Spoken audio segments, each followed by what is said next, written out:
Mes impressions du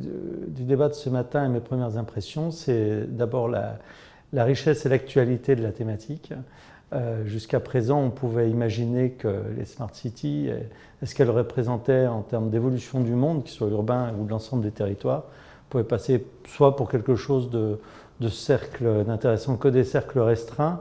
soit au pire pour des gadgets technologiques. On se rend compte maintenant que c'est quelque chose d'indissociable de toute forme d'évolution, de politique foncière urbaine, avec des dimensions sociologiques, énergétiques bien sûr, environnementales. Et on est dans une urbanisation du monde qui est aujourd'hui telle que la digitalisation et l'ensemble des services qui y sont associés sont indispensables. Ce n'est plus une option, c'est une obligation. Et ce que je retiens aussi des débats, bien sûr, c'est que globalement, on pense tous, ou presque, au-delà des cercles d'experts, qu'il faut une adhésion des citoyens, et pas seulement des usagers au sens restreint, une adhésion la plus large possible pour faire que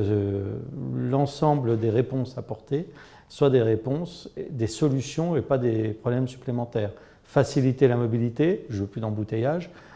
payer moins de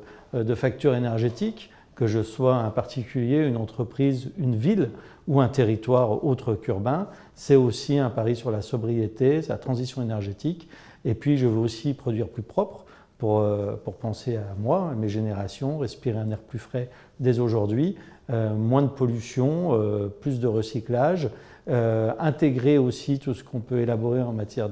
d'économie circulaire et d'une certaine manière, pour nous Engie qui sommes un architecte, et pas seulement en Europe, mais dans le monde, de solutions énergétiques et de services associés, eh bien, on essaie de construire un monde plus digitalisé, bien sûr, c'est le cas aujourd'hui, décarboné et décentralisé. C'est-à-dire que sur nos métiers de base, on essaye de proposer un maximum de solutions, et on le fait déjà dans de très nombreuses villes,